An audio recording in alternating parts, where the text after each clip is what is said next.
I don't think a day goes by that I don't think about Joe. 2 years gone and no closer to finding the truth.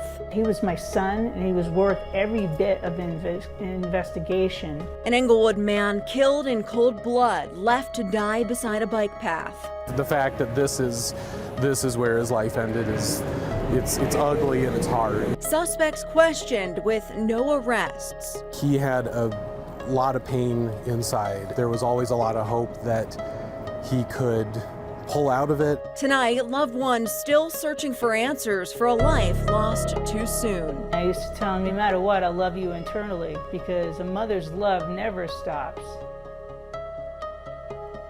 Good evening, and thank you for watching Denver 7 News on Local 3. I'm Amy Wattis. 2 years, that's how long it's been since a man was stabbed to death near a busy bike path in Englewood, and still no one has been arrested in this case. Family and friends tell me they are hoping police can put someone behind bars soon so justice can be served and a killer is taken off the streets. I took that photo. That was in April of 2015. We went on a camping trip to the Pawnee Buttes in northeast Colorado. That photo sits in the very spot where 32-year-old Joseph Hicks was murdered 2 years ago. A makeshift memorial along Little Dry Creek Trail in Englewood.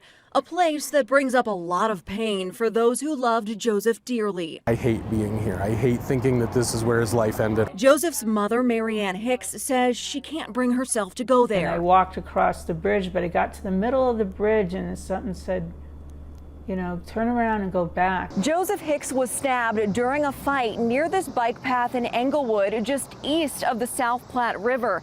Investigators say they have no new leads in this case and have a lot of questions that need to be answered. Englewood police say Joseph was murdered in broad daylight in the evening on August 25th of 2020 along South Platte River Drive. Investigators released this surveillance video from nearby business A&E Tire, which shows 3 males on bikes riding southbound near the bike path. About 30 seconds later, Joseph is also spotted heading south on a bike to the same location. According to a Metro Denver Crime Stoppers bulletin put out the next day, police wanted to talk with someone who may have picked up a male in the 1500 block of West Hampden Avenue shortly after the fight happened. I saw him maybe 4 times before that. Mary Ann got the news of her son's death when police showed up at her door. So numb that I couldn't even really think or do anything but sit and smoke and drink, honestly. Friends say Joseph was incredibly talented. A musician who loved photography, but held a lot of pain inside. Joe was living on the streets and battling addiction, and it made his life very difficult. And it has kept there from being a lot of attention on his death, but it did matter, and people who are living on the streets, their lives matter. And what really bothers me is just that his killer is still out there. He was murdered in broad daylight, stabbed to death on a busy bike path. It's the worst thing that ever could happen to a mother, and I never want this to ever happen to anybody else's child, and that's why I want this killer caught. We had an extremely close relationship. It was not only mother and son, but he was my best friend, and he always will be. Englewood police are still seeking information and witnesses who saw the fight so they can determine Joseph Hicks' role. If you have any information, you can also call Metro Denver Crime Stoppers at the number you see on your screen, 720-913-7867. They are offering a $2,000 reward. A 13-year-old girl was behind the wheel of a car that caused a crash this morning in Boulder County. A school bus was involved in that crash. The driver was the only one on board. This happened right just after 8 this morning near Highway 287 and Lookout Road near Erie. Colorado State Patrol says the girl was obviously driving without a license and without her parents' knowledge. Since the car was not stolen and no arrest was made, the girl was cited and released back to her parents. A neighborhood in Boulder is concerned about the consequences of mental health issues being left untreated after reports of a woman robbing cars in their driveways. Now this is Tom Boyce and Max Lord, who are neighbors. Boyce says his truck was broken into around a week ago, and he believes it's the same woman who started spray painting Lord's truck Thursday morning before trying to steal it. Arrest papers show Asija Bynes is facing multiple charges, and police tell us she was arrested just a week before aggravated motor vehicle theft. Neighbors say the judge gave Bynes a PR bond in her most recent case, so she's already been released. What's happening is there's a big disconnect between the police. I feel sorry for the police because they're chasing this woman every day almost, and she's back out onto the streets. Clearly suffering from mental illness. She's probably going to pass through the crucible of the justice system, and then meanwhile I need to start padlocking all of my things. Right now, the Boulder County Sheriff's Office says they have around 70 inmates who technically should not be in their jail because they are either waiting to go to the state hospital in Pueblo for a mental health evaluation or have already had one and are waiting for the state to figure out where to place them. Now, the Department of Justice has released a redacted version of the affidavit that led to the FBI's search of former President Trump's Florida home, where the FBI seized boxes of classified material. Large portions of the documents were heavily redacted, but the affidavit does shed light on why FBI agents began their probe. ABC's Jay O'Brien has the latest from Washington. The 38-page affidavit is heavily redacted, but gives a clear outline on what led the Department of Justice to take the unprecedented step to execute a search warrant on former President Donald Trump's Mar-a-Lago estate earlier this month. The FBI investigation began after Trump's lawyers handed over 15 boxes of presidential records to the National Archives in January, which agents determined contained 184 pieces of classified material, some marked secret or top secret. Later in the affidavit, the FBI outlines how the agency determined more classified documents were still inside Mar-a-Lago, but those details are almost completely blacked out.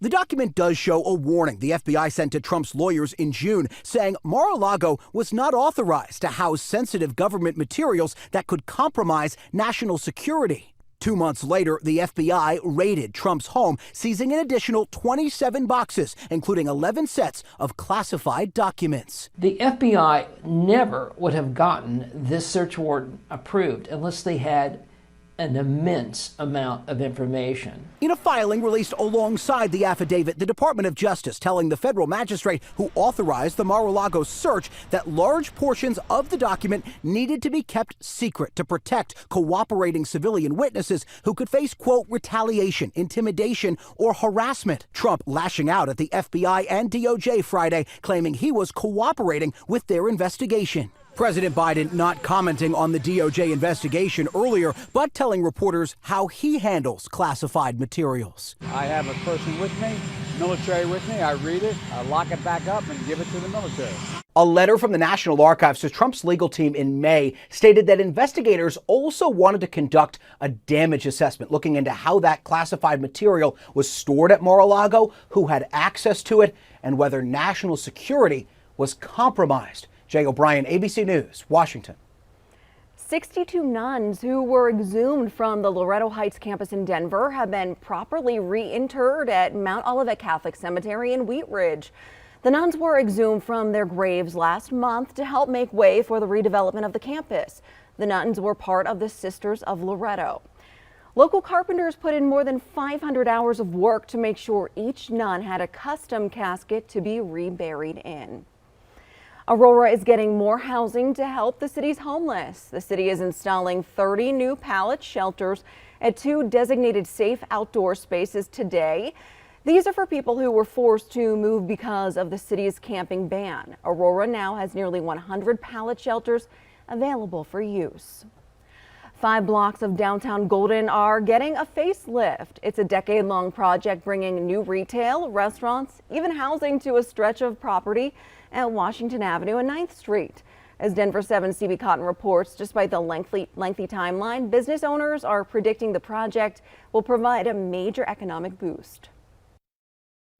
Amy, well, if you've been to downtown Golden, chances are you recognize the iconic building behind me. This is the Coors Tech headquarters, where most recently the company was manufacturing its ceramic products. Now you may notice the building is boarded up because the company has started a massive remodeling project of this 12-acre property. Over the next 10 years, Coors Tech is going to transform this area into office spaces, shops, restaurants, and even some affordable housing.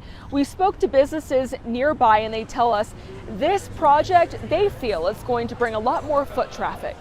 It's going to bring a sort of gravity, so there'll be more people come down. Right now, we see people come down the street from downtown, and the tourists will look around, and if they're not in the mood for a brewery, they'll just walk back down. So now if there are going to be restaurants and shops, it's really going to develop this part of town.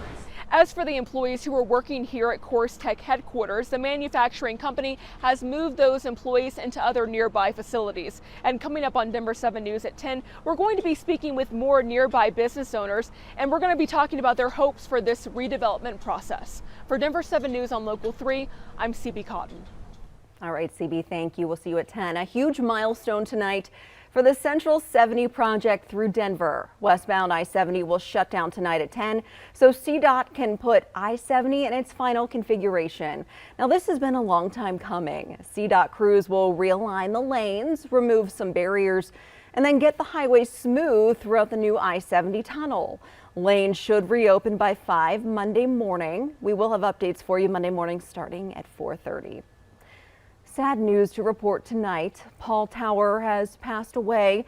Tower served the city of Aurora for 24 years, 8 as councilman and 16 as mayor.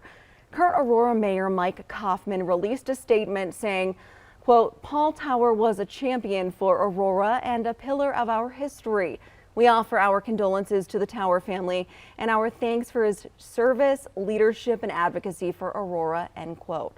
He was 86 years old. One family living the American dream until their HOA told them they are facing foreclosure. It's really injustice. It's awful what they did. Now their home of 17 years is at risk unless they can come up with $30,000. We are a family of 6. We have 4 kids underage. So this is not fair what they're doing. Still some scattered storms. They should die down tonight. Things heat up for the weekend. We're less than 24 hours from Broncos versus Vikings, and urgency is at an all-time high. I think that we have the team to overcome a lot of that trial and tribulation.